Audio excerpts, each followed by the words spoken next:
اب آپ پوچھیں گے کہ پورا مسلمان بننے کا مطلب کیا ہے؟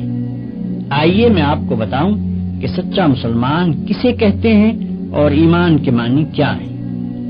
آپ کو معلوم ہے کہ انسان ایک کلمہ پڑھ کر مسلمان بنتا ہے، اور وہ کلمہ بھی کچھ بہت زیادہ لمبا چوڑا نہیں ہے، صرف چند لفظ ہیں۔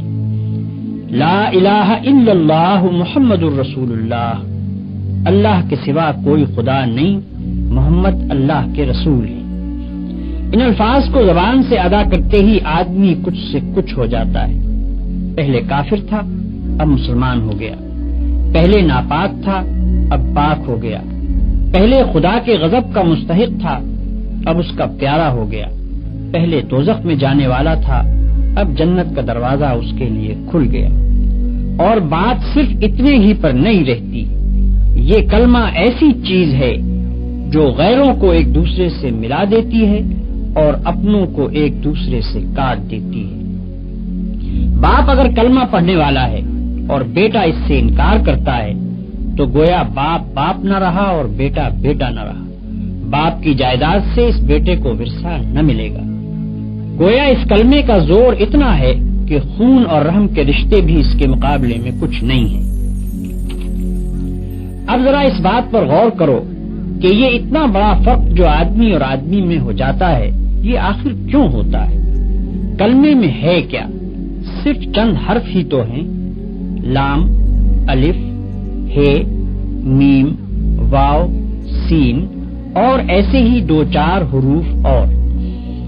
ان حرفوں کو ملا کر اگر منہ سے نکال دیا تو کیا کوئی جادو ہو جاتا ہے کہ آدمی کی کایا پلٹ جائے؟ آدمی اور آدمی میں کیا بس اتنی سی بات سے زمین و آسمان کا فرق ہو سکتا ہے؟ میرے بھائیو، تم ذرا سمجھ سے کام لوگے تو تمہاری عقل خود کہہ دے گی کہ فقط منہ کھولنے اور زبان ہلا کر چند حرف بول دینے کی اتنی بڑی تاثیر نہیں ہو سکتی۔ بت پرست مشرک تو ضرور یہ کہہ سکتے ہیں کہ بس ایک منتر پڑھ دینے سے پہاڑ ہل جائے گا، زمین شق ہو جائے گی اور چشمے ابلنے لگیں گے، چاہے منتر کے معنی کی کسی کو خبر نہ ہو۔ مگر اسلام میں یہ بات نہیں ہے۔ یہاں اصل چیز معنی ہے۔ الفاظ کی تاثیر معنوں سے ہے۔ معنی اگر نہ ہو اور وہ دل میں نہ اتریں اور ان کے زور سے تمہارے خیالات، تمہارے اخلاق اور تمہارے اعمال نہ بدلیں تو نرے الفاظ بول دینے سے کچھ بھی اثر نہ ہوگا۔ اس بات کو میں ایک موٹی سی مثال سے تمہیں سمجھاؤں۔ فرض کرو تمہیں سردی لگتی ہے، اگر تم زبان سے روئی لحاف پکارنا شروع کر دو تو سردی لگنی بند نہ ہوگی، چاہے تم رات بھر میں 1,00,000 تسبیحیں روئی لحاف کی پڑھ ڈالو۔ ہاں، اگر لحاف میں روئی بھروا کر اوڑھ لوگے تو سردی لگنی بند ہو جائے گی۔ فرض کرو کہ تمہیں پیاس لگ رہی ہے، اگر تم صبح سے شام تک پانی پانی پکارتے رہو تو پیاس نہ بجھے گی۔ ہاں، پانی کا ایک گھونٹ لے کر پی لوگے تو کلیجے کی ساری آگ فوراً ٹھنڈی ہو جائے گی۔ بس یہی حال کلمہ طیبہ کا بھی ہے۔ فقط 6-7 لفظ بول دینے سے اتنا بڑا فرق نہیں ہوتا کہ آدمی کافر سے مسلمان ہو جائے، ناپاک سے پاک ہو جائے، مردود سے محبوب بن جائے، دوزخی سے جنتی بن جائے۔ یہ فرق صرف اس طرح ہوگا کہ پہلے ان الفاظ کا مطلب سمجھو اور وہ مطلب تمہارے دل میں اتر جائے۔ پھر تمہیں اچھی طرح یہ احساس ہو کہ تم اپنے خدا کے سامنے اور ساری دنیا کے سامنے کتنی بڑی بات کا اقرار کر رہے ہو، اور اس اقرار سے تمہارے اوپر کتنی بڑی ذمہ داری آ گئی ہے۔ پھر یہ سمجھتے ہوئے جب تم نے اقرار کر لیا تو اس کے بعد تمہارے خیالات پر اور تمہاری ساری زندگی پر اس کلمے کا قبضہ ہو جانا چاہیے۔ پھر تم کو اپنے دل و دماغ میں کسی ایسی بات کو جگہ نہ دینی چاہیے جو اس کلمے کے خلاف ہو۔ پھر تم کو ہمیشہ کے لیے بالکل فیصلہ کر لینا چاہیے کہ جو بات اس کلمے کے خلاف ہے وہ جھوٹی ہے اور یہ کلمہ سچا ہے۔ اس کلمے کا اقرار کرنے کے بعد تم کافروں کی طرح آزاد نہیں رہے کہ جو چاہو کرو، بلکہ اب تم پابند ہو اس بات کے کہ یہ کلمہ جو کہے اس کو کرنا پڑے گا اور جس سے وہ منع کرے اس کو چھوڑنا پڑے گا۔ اس طرح کلمہ پڑھنے سے آدمی مسلمان ہوتا ہے، اور اس طرح کلمہ پڑھنے کی وجہ سے آدمی اور آدمی میں اتنا بڑا فرق ہوتا ہے جس کا ذکر میں نے ابھی تم سے کیا۔ آؤ اب میں تمہیں بتاؤں کہ کلمے کا مطلب کیا ہے۔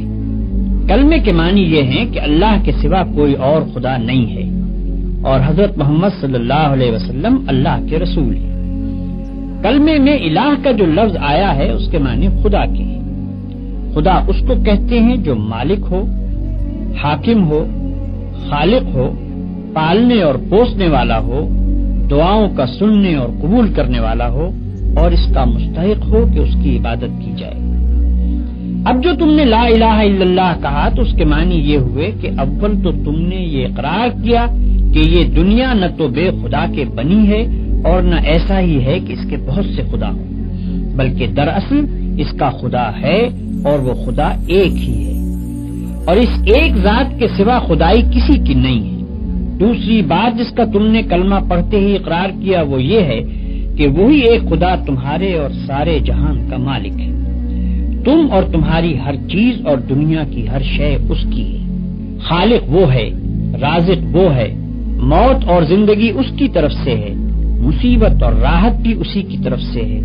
جو کچھ کسی کو ملتا ہے اس کو دینے والا حقیقت میں وہ ہے اور جو کچھ کسی سے چھینا جاتا ہے اس کا چھیننے والا بھی حقیقت میں وہی ہے۔ ڈرنا چاہیے تو اس سے، مانگنا چاہیے تو اس سے، سر جھکانا چاہیے تو اس کے سامنے، عبادت اور بندگی کی جائے تو اس کی، اس کے سوا ہم کسی کے غلام اور بندے نہیں اور اس کے سوا کوئی ہمارا آقا اور حاکم نہیں۔ ہمارا اصلی فرض یہ ہے کہ اسی کا حکم مانیں اور اسی کے قانون کی پیروی کریں۔ یہ عہد و پیمان ہے جو لا الہ الا اللہ پڑھتے ہی تم اپنے خدا سے کرتے ہو اور ساری دنیا کو گواہ بنا کر کرتے ہو۔ اس کی خلاف ورزی کرو گے تو تمہاری زبان، تمہارے ہاتھ پاؤں، تمہارا رونگٹا رونگٹا اور زمین اور آسمان کا ایک ایک ذرہ جس کے سامنے تم نے جھوٹا اقرار کیا تمہارے خلاف خدا کی عدالت میں گواہی دے گا اور تم ایسی بے بسی کے عالم میں وہاں کھڑے ہوگے کہ ایک بھی گواہ تم کو صفائی پیش کرنے کے لیے نہ ملے گا۔ دنیا کی پولیس سے تم اپنا جرم چھپا سکتے ہو، خدا کی پولیس سے نہیں چھپا سکتے۔ دنیا کی پولیس رشوت کھا سکتی ہے، خدا کی پولیس رشوت کھانے والی نہیں۔ دنیا کے گواہ جھوٹ بول سکتے ہیں، خدا کے گواہ بالکل سچے ہیں۔ دنیا کے حاکم بے انصافی کر سکتے ہیں، خدا ایسا حاکم نہیں جو بے انصافی کرے۔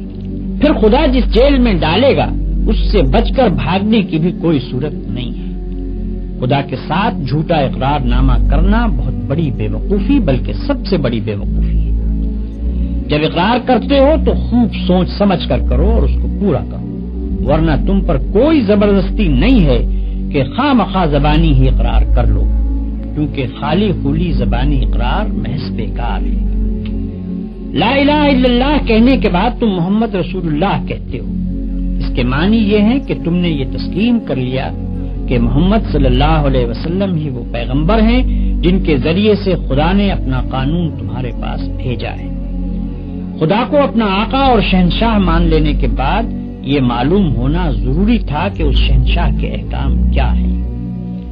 ہم کون سے کام کریں جن سے وہ خوش ہوتا ہے اور کون سے کام نہ کریں جن سے وہ ناراض ہوتا ہے، کس قانون پر چلنے سے وہ ہم کو بخشے گا اور اس کی خلاف ورزی کرنے پر وہ ہم کو سزا دے گا۔ یہ سب باتیں بتانے کے لیے خدا نے محمد صلی اللہ علیہ وسلم کو اپنا پیغامبر مقرر کیا۔ آپ صلی اللہ علیہ وسلم کے ذریعے سے اپنی کتاب ہمارے پاس بھیجی اور آپ نے خدا کے حکم کے مطابق زندگی بسر کر کے ہم کو بتا دیا کہ مسلمانوں کو اس طرح زندگی بسر کرنی چاہیے۔ پس جب تم نے محمد رسول اللہ کہا تو گویا اقرار کر لیا کہ جو قانون اور جو طریقہ حضور صلی اللہ علیہ وسلم نے بتایا ہے تم اسی کی پیروی کرو گے اور جو قانون اس کے خلاف ہے اس پر لعنت بھیجو گے۔ یہ اقرار کرنے کے بعد اگر تم نے حضور صلی اللہ علیہ وسلم کے لائے ہوئے قانون کو چھوڑ دیا اور دنیا کے قانون کو مانتے رہے تو تم سے بڑھ کر جھوٹا اور بے ایمان کوئی نہ ہوگا، کیونکہ تم یہی اقرار کر کے تو اسلام میں داخل ہوئے تھے کہ محمد صلی اللہ علیہ وسلم کا لایا ہوا قانون حق ہے اور اسی کی تم پیروی کرو گے۔ اسی اقرار کی بدولت تو تم مسلمانوں کے بھائی بنے، اسی کی بدولت تم نے باپ سے ورثہ پایا، اسی کی بدولت ایک مسلمان عورت سے تمہارا نکاح ہوا، اسی کی بدولت تمہاری اولاد تمہاری جائز اولاد بنی۔ اور اگر ان سب کے باوجود تم نے اپنا اقرار توڑ دیا تو اس سے بڑھ کر دنیا میں کون سی بے ایمانی ہو سکتی ہے؟ اگر تم لا الہ الا اللہ محمد الرسول اللہ کے معنی جانتے ہو اور جان بوجھ کر اس کا اقرار کرتے ہو تو تم کو ہر حال میں خدا کے قانون کی پیروی کرنی چاہیے، خواہ اس کی پیروی پر مجبور کرنے والی کوئی پولیس اور عدالت اس دنیا میں نظر نہ آتی۔ جو شخص یہ سمجھتا ہے کہ خدا کی پولیس اور فوج اور عدالت اور جیل کہیں موجود نہیں ہے، اس لیے اس کے قانون کو توڑنا آسان ہے، اور گورنمنٹ کی پولیس، فوج، عدالت اور جیل موجود ہے، اس لیے اس کے قانون کو توڑنا مشکل ہے، ایسے شخص کے متعلق میں صاف کہتا ہوں کہ وہ لا الہ الا اللہ محمد الرسول اللہ کا جھوٹا اقرار کرتا ہے، اپنے خدا کو، ساری دنیا کو، تمام مسلمانوں کو اور خود اپنے نفس کو دھوکہ دیتا ہے۔